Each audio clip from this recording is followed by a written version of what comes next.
Hello everyone and welcome to this video on my top 5 coronavirus myths. Now there's a lot of information available about coronavirus and what we should be doing to help prevent spread the virus and help prevent actually catch it as well. And along with all the good information that's out there, I think as time's gone by there's been a lot more misinformation spreading online and on social media. It's actually reached a stage now where I think news outlets are having to do articles now on which myths people should actually be avoiding because they've gained that much traction.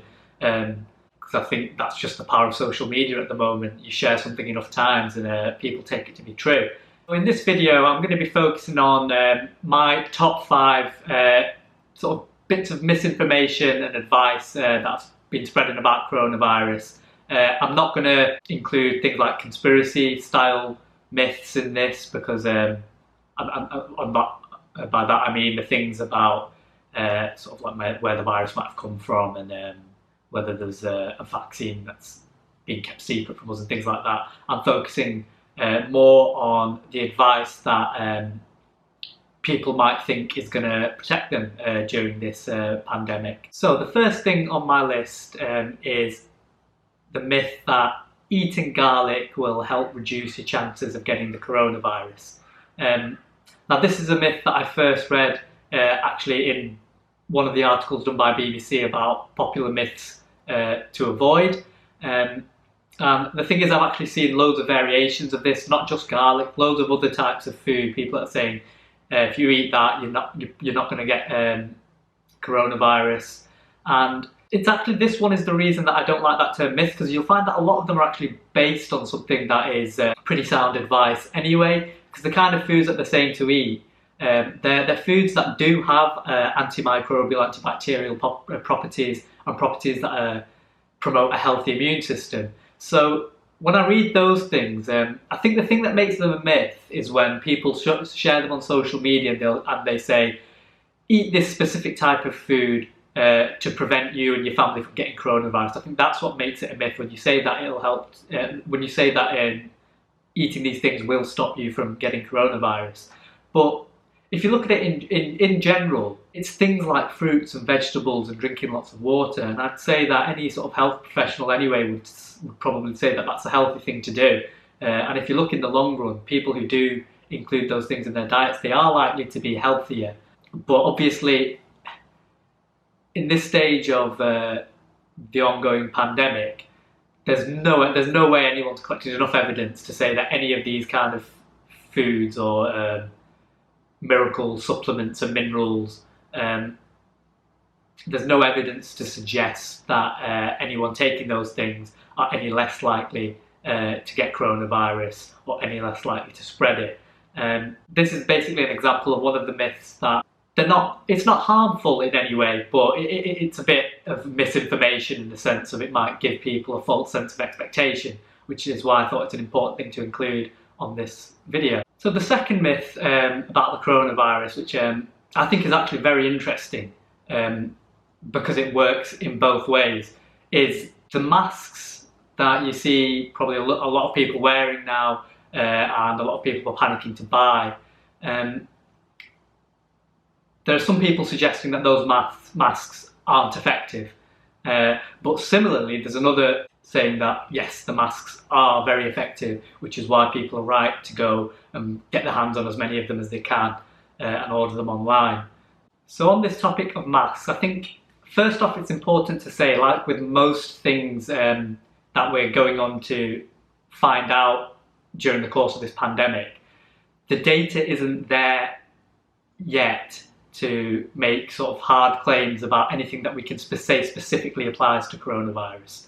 And by that I mean there probably isn't enough data to say that yes, masks reduce your chance of getting coronavirus by X%. That data is not there. But what we do have is evidence that those surgical masks can help prevent the spread of other similar sort of respiratory viral illnesses, because there's plenty of studies that have been done in the past on that kind of thing. So some studies show that those masks are sort of like 5 times more effective at preventing you from getting sort of viral illnesses, as opposed to having no form of protection. But I think it would be false to claim that masks aren't effective and there's no point having them. However, this whole seeing loads of people, you know, who might not be unwell, but wearing the masks when they're going, you know, just to the supermarket, things like that. Think about it really, the masks are good for helping sort of contain the spread of the disease at a very close distance. We're talking really people who are ill with coronavirus, who have other people looking after them who are going to be in very close proximity, and that's why at the moment the guidance is that the only people who really should need to have the masks or are going to get the benefit of having surgical masks on are people who are working in healthcare and people who have symptoms of coronavirus who also have carers, in which case it's advisable that both the person with symptoms and their carer wear masks when they're sort of in proximity of each other. But this whole wearing a mask as you're going down aisles in supermarkets and things like that, it's unlikely that the benefit of the masks is quite what they're expecting, really. Because I think when you're out and about, the danger isn't so much having people breathing onto you, more as what you're touching and then what you then go on to touch. So moving on to number 3 on my top 5 myths on the coronavirus. And this is the hairdryer myth. I mean, I've called it the hairdryer myth, but probably a better way of explaining it is the keeping yourself warm and taking things like hot baths to do so. And the reason I include it in this video is because a lot of myths can be based on some stuff that makes sense. And what I'm talking about here is the fact that things like respiratory viruses, like coughs and colds and things like that, there's evidence to show that they don't do as well in the summer. A cough and a cold, pneumonia and things like that, they're associated with being sort of illnesses of winter time. That's why there's a strong burden on hospitals and the NHS in winter because of all of these respiratory viruses.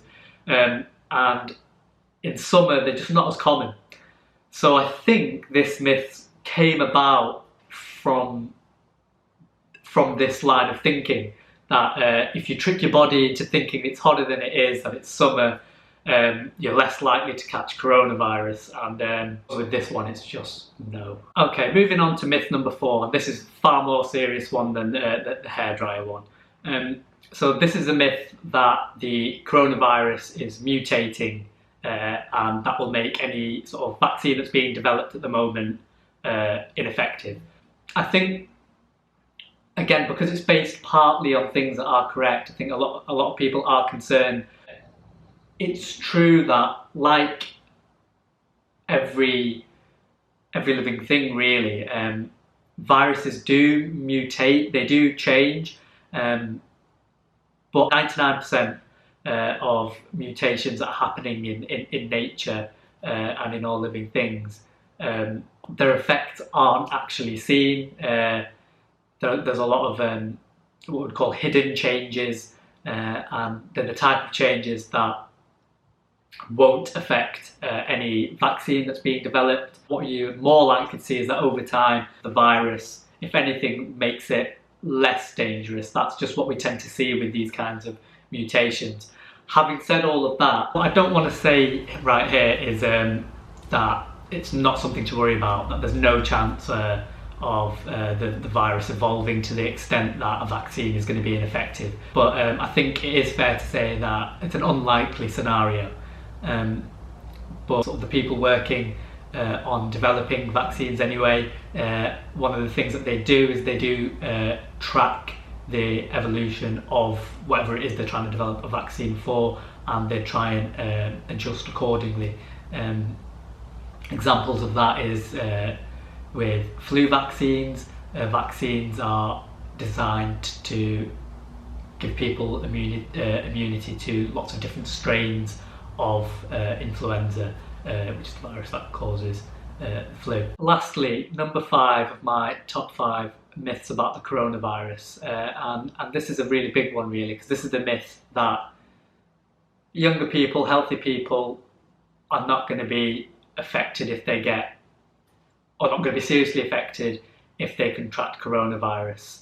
And the reason I say that this is a myth is because while it's likely your symptoms won't be severe, and in all likelihood you will be fit and healthy enough to go about normal routine and normal daily life, I think a lot of health workers and scientists now realise that the long-term impacts of this pandemic, a lot of it will come down to the response of exactly this group of people, the fit and well, young and healthy people, because how we respond to the virus really is going to dictate just how much it spreads and just how many vulnerable or high risk, such as the elderly and people with pre-existing health conditions, we're really going to affect the impact that the virus goes on to have on all of those people. So while it's fair to say that symptomatically you've got nothing to worry about, in terms of what you're going to see from further government responses and, you know, total figures and sort of mortality rates of the disease, you'll actually find that young people and healthy people are going to play a far bigger role, and the virus, it's far more important to them than people I think are playing it off as. And I do think it's really important that government advice is followed. If you yourself are displaying symptoms of a continuous dry cough or a fever or breathing difficulties, then it's important that you self-isolate for 7 days, and anyone that you live with self-isolates for 14 days. So thanks for watching my video, and hopefully stay tuned for the next one, and I'll see you next time.